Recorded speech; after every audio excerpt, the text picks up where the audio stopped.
Bonjour à tous, re-bienvenue sur l'épisode de podcast Comme des boss. Je sais, on a fait une petite pause, mais en 2025, on est de retour. Et qui de mieux que Aurélie Donat pour commencer cette nouvelle saison. Aurélie, je te laisse te présenter de la manière dont tu le souhaites. Pas de souci, donc Aurélie Donat, comme elle a dit, je suis chef de projet dans l'industrie musicale, aussi chef de projet événementiel. Donc je travaille avec des artistes caribéens pour développer au mieux la culture et l'exporter parce que du coup je suis martiniquaise aussi.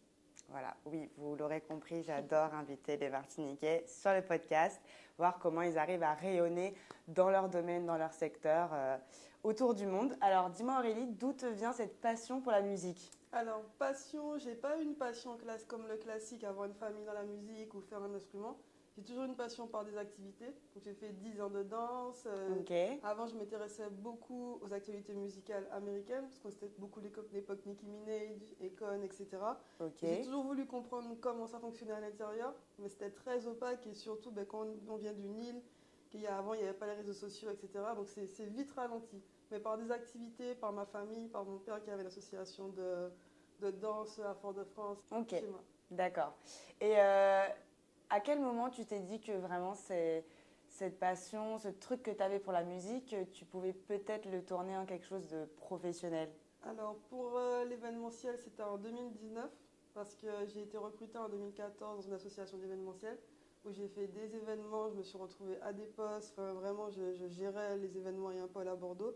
Et je me suis dit au bout d'un moment, peut-être qu'il faudrait en faire ça de ta vie. Et pour la musique, c'était en 2020, juste après le Covid.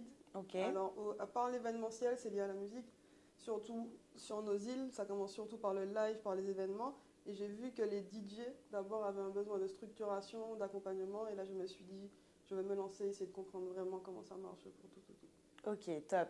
Du coup, tu as parlé des États-Unis. Est-ce que c'est vraiment une inspiration pour toi Ouais, c'est vraiment une inspiration. Enfin, pour ceux qui me connaissent un peu sur les réseaux, c'est Diva Case.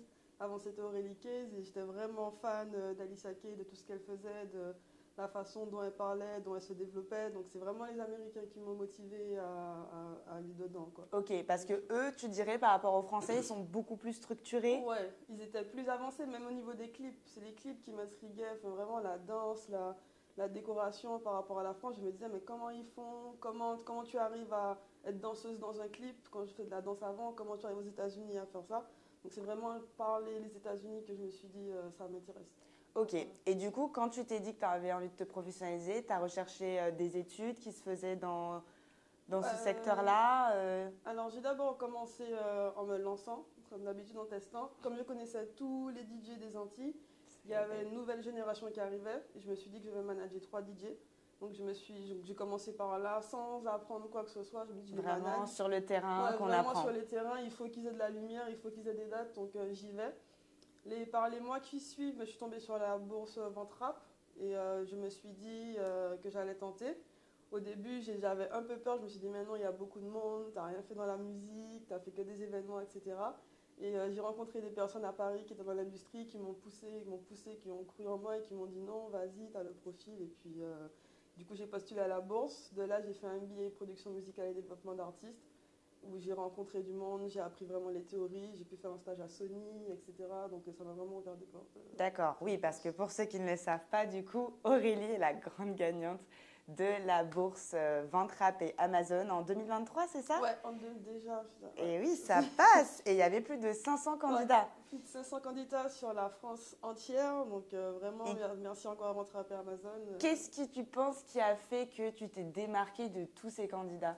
Alors, pour postuler, il fallait faire une lettre de motivation. Ok. Ma lettre de motivation faisait 2 pages où tu racontais mon parcours. Et je pense que la multitude de projets, sans avoir d'équipe ou sans avoir de personnes au-dessus qui me formaient, ils se sont dit, ouais, elle a vraiment envie. C'était vraiment tout ce que j'ai fait ligne par ligne, je l'ai mis sur une lettre. Et je pense qu'ils se sont dit, ouais, elle est vraiment motivée, elle a vraiment envie d'apprendre. Ok, oui, au final, toute cette expérience sur le terrain où tu t'es dit, bah, je me lance, tant pis si j'ai pas de mentor, bah, ça t'a servi pour ça. Ça m'a servi, ouais, vraiment. Et puis, il y a un petit storytelling aussi où, pourquoi j'ai voulu entrer dans la musique vraiment, j'ai été faire le concert d'Ed Sheeran à Bordeaux, dans le nouveau stade de Bordeaux, vraiment. Oui, c'était l'été, je crois, j'avais raté la date, ouais, je voulais y aller. J'ai travaillé en buvette et quand j'ai vu, je me suis dit non, moi c'est ça que je vais faire, la grande scène, les grands décors, j'avais fait une femme avec un casque, etc. Je me suis dit non, moi c'est cette taille-là que je veux, c'est ça que je veux faire. Et, Ok, tu veux vraiment manager des big events. C'est ça, quoi. des big events, ouais. Ok. Des grandes salles, des grands trucs. Ouais. D'accord. Et du coup, là, cette bourse, ça t'a apporté, comme tu as dit, ça t'a ouvert des portes. Tu as eu un stage Ouais. chez Sony, tu as pu vraiment rencontrer du monde. Ouais, au-delà de la bourse, je pense que dans la lettre, on sentait que j'étais sur le terrain et que je bougeais. Donc vraiment, toute cette année-là, tous les mois, on avait des rencontres avec des professionnels. Donc Ok. des labels, des maisons de production d'événements, des labels indés, des labels en major, les gros, etc. Tous les mois. Donc au niveau du contact et de savoir comment ça marche, forcément, ça a accéléré. Et puis entre-temps, j'étais tout le temps en studio. J'ai fait l'effort de rencontrer tous les artistes caribéens, de rencontrer tout le monde, d'aller à tous les événements. Donc c'était vraiment une année être dehors tous les soirs, mais pour Riche en bosser. événements. Ouais, pour bosser. Parce que j'imagine que c'est un milieu où quand même on a besoin en fait de sociabiliser, Ah oui, d'être présent, d'être vu, de parler avec les exactement. gens. Je pense qu'on ne peut pas rester derrière son ordinateur Pas chez du soi tout. si on veut que ça fonctionne. Pas du tout. Au début, on pense, parce qu'on a l'impression que maintenant, par Internet, tout est possible. Mais même pour apprendre dans la musique, même avec les études qu'on fait, il faut vraiment aller sur place, rencontrer du monde. Il n'y a aucun canevas précis de comment sortir une musique ou faire un événement. C'est vraiment, faut tomber, se relever, refaire. Et c'est comme ça que tu apprends. Ok, ouais, c'est vraiment un milieu de contact quoi. Ouais, de contact et de terrain. J'imagine aussi que c'est important le feeling que tu peux avoir avec les artistes que tu as Exactement. envie de manager ou avec qui tu discutes. C'est ça. Et je pense que ça m'a naturellement, faut avoir une personnalité où tu t'adaptes beaucoup, où tu écoutes beaucoup, où tu cherches à comprendre comment ça marche à chaque minute, etc. Et c'est beaucoup de personnel et de film. Ok, mais est-ce que du coup des fois le fait d'être vraiment très stimulée par tout ça, est-ce que des fois tu es un peu fatiguée, tu as Ouais. juste envie d'être chez toi toute seule à parler à personne? Ouais, vraiment. Alors des fois, je me dis que j'aime beaucoup dormir. J'aime Ok, beaucoup, surtout ici en vrai, avec l'hiver. En Martinique, non. Mais avec l'hiver, j'aime beaucoup dormir et des fois, je me dis, mais pourquoi j'ai choisi ça? Mais c'est un juste milieu, faut apprendre à gérer tout ça, à gérer la pression, à gérer des périodes où tous les jours, tu es au téléphone avec 7 personnes par jour. Enfin, faut juste apprendre à gérer un équilibre. Donc, toute ma première année, j'ai pu le faire et maintenant, ça va. ok. Parce que j'allais dire, j'imagine effectivement que dans l'année, il y a différentes périodes. Il y a Ouais, des périodes de beaucoup de travail, j'imagine. exactement. L'été, par exemple, il doit y avoir pas Ben, mal d'événements. mine de rien, l'été, il y a. Alors, moi, je suis de la team. Pas beaucoup d'événements. Ok, Vraiment 3 événements à l'année, mais des gros trucs. Et au final, en été, on se repose. On ok, se repose, même si on fait un événement au milieu, ça reste un classique, entre guillemets, d'accord. artist showcase aux Antilles. Mais en été, on se repose. Et aussi en décembre. Ok. Sinon, on se repose pas. Le reste de l'année, au final, Ah c'est non, charbon. ouais, on se repose pas. Et même là, au final, ben, décembre, j'ai fait un événement en janvier. J'ai pas eu mes vacances de décembre parce qu'il fallait faire l'événement. Donc j'attends juillet, août. C'est ce que j'allais dire parce que bon, moi aussi j'ai eu l'occasion d'être dans une association d'événementiel, donc d'organiser, mais les gens ne savent pas forcément. Globalement, pour un événement, par exemple un showcase, il faut combien de temps à l'avance pour organiser Il faut au moins 4 mois. Il faut au moins 4 mois. Moi, je l'ai fait en 2 mois. En 2 mois, donc en réduit.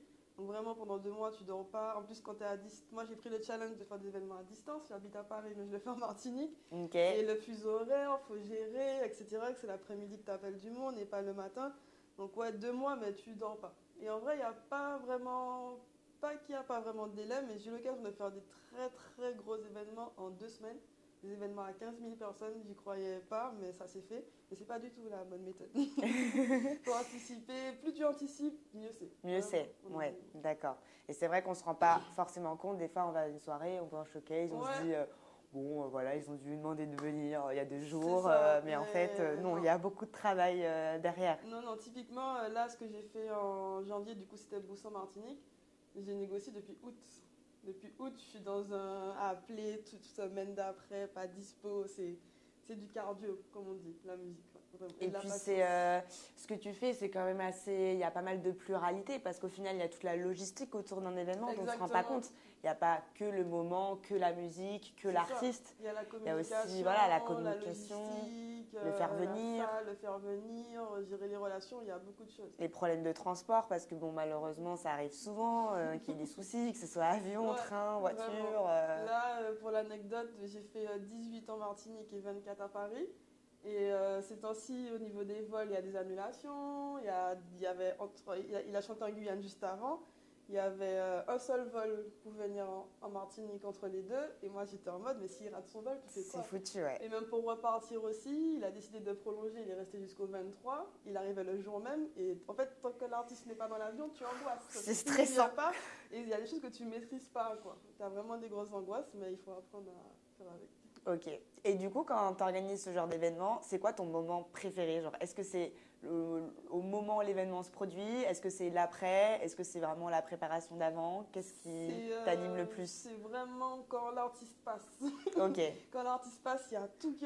Non, vraiment, quand il est sur scène, et au milieu du show, hein, en plus, même pas au tout début, quand il est sur scène, tu regardes autour de toi, tu te dis, ouais, c'est fait. Tu vois les gens profiter, toi ils tu sont dis... contents, ils sont tous contents. Et ouais, non, c'est vraiment le moment où l'artiste passe, il chante, je me dis, c'est fini. Ok. Et du coup, par la suite, tu as envie de quoi? Tu as envie de gros événements? Est-ce que tu as envie d'être plus à l'international? Est-ce que tu as quand même cette volonté, j'ai vu, de vraiment t'axer sur les artistes caribéens? Donc, est-ce que c'est vraiment les emmener plus loin? Ouais, j'ai vraiment cette volonté sur les artistes caribéens, parce qu'il y en a beaucoup, et mine de rien, il y a beaucoup de profils qui sont exportables. Donc vraiment, pour l'instant, je me focus dessus sur les artistes caribéens. Mais au niveau de la structuration, aux Antilles, il y a beaucoup à faire. C'est pour ça que j'ai appris que je tenais à apprendre dans l'industrie musicale.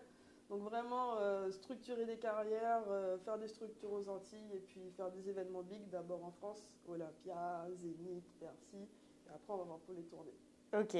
Et est-ce que c'est pas du coup difficile d'être une femme dans ce milieu qui est un peu quand même le milieu de la nuit, même s'il y a des événements en journée, globalement, voilà, les artistes, tout ça, est-ce qu'on arrive à te prendre au sérieux? Comment ça se passe? Alors je pense que c'est compliqué.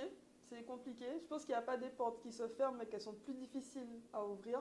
Ça prend un peu plus de temps pour les femmes, ça prend plus d'affirmation, de montrer comment tu travailles. Mais dès que il y a 90% d'hommes, donc tu es obligé de t'adapter pour moi.